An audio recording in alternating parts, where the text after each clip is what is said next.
around 650,000 Bitcoin. That's worth roughly $59 billion, depending on the day you look at it. Now, that $59 billion pile of Bitcoin cost them about $48 billion. In other words, they are now sitting on an unrealized gain of more than $10 billion. And now they control something like 3% of all the Bitcoin that will ever exist. Okay, so those are their assets. Now, against that are their liabilities, which is about $16 billion worth of obligations or debt versus the $59 billion worth of Bitcoin. This is why they love to say that their LTV, or loan to value ratio, is about 11%. Now, is that good or bad, right?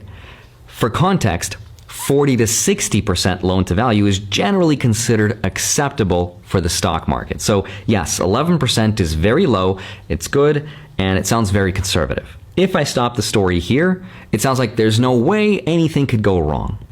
They own a mountain of Bitcoin, right? And a small pile of IOUs. But there is a catch to all this. That $16 billion IOU pile has a price. Between the interest on their debt and dividends on all those preferred shares, MicroStrategy now owes about $800 million a year just to keep the machine running. That's over $2 million per day.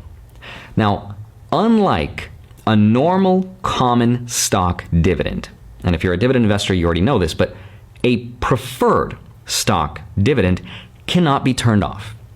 A common stock dividend, a company can just stop paying you the dividends whenever it wants, but not preferred dividends. Why? Because those preferred investors bought what are essentially Bitcoin-linked bonds with a promise, as of now, to be paid double-digit dividend yields.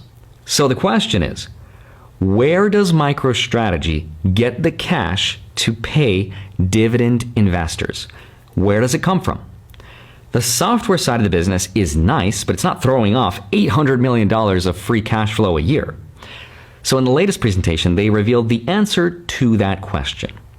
They created a separate US dollar reserve, which right now is about $1.4 billion in cash. And that cash pile's whole job is just to pay those dividends and interest.